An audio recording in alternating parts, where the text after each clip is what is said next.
அதையும் சுருக்கி மம். மம் பெரிய மாவா இருந்தா மேக்சிமம், சின்ன மாவா இருந்தா மினிமம்.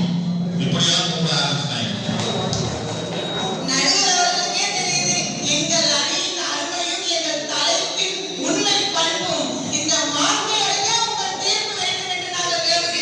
இன்னொரு அருமையான பாயிண்ட் சொன்னீங்க, அதையும் நான் சொல்லிடணும்.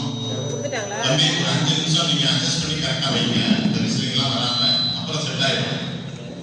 பண்பாடு கலாச்சாரம் எல்லாம் அதுல மோசமா இருக்குன்னு சொன்னீங்க. சினிமாவுக்கு தலைப்பே தமிழ் வைக்க மாட்டேங்கிறாங்க.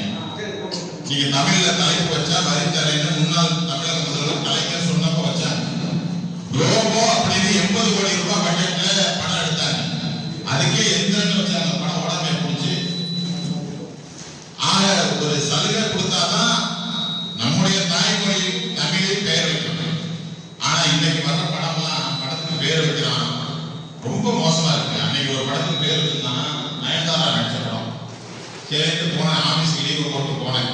படத்துக்கு பேர் என்ன தெரியுங்களா? கோலமாவு கோகிலா.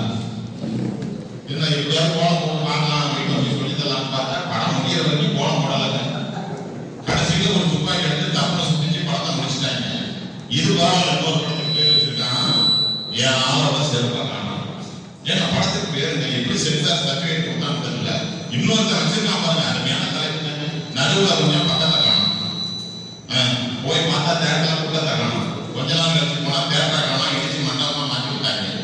ஆக பண்பாடு கலாச்சாரமும் சீரழித்து மோசமா தான் இருக்கு. இன்னும் ஒரு பாயிண்ட சொல்லுங்க, நேரம் தான் 2வது ரவுண்ட் போடுறேன்.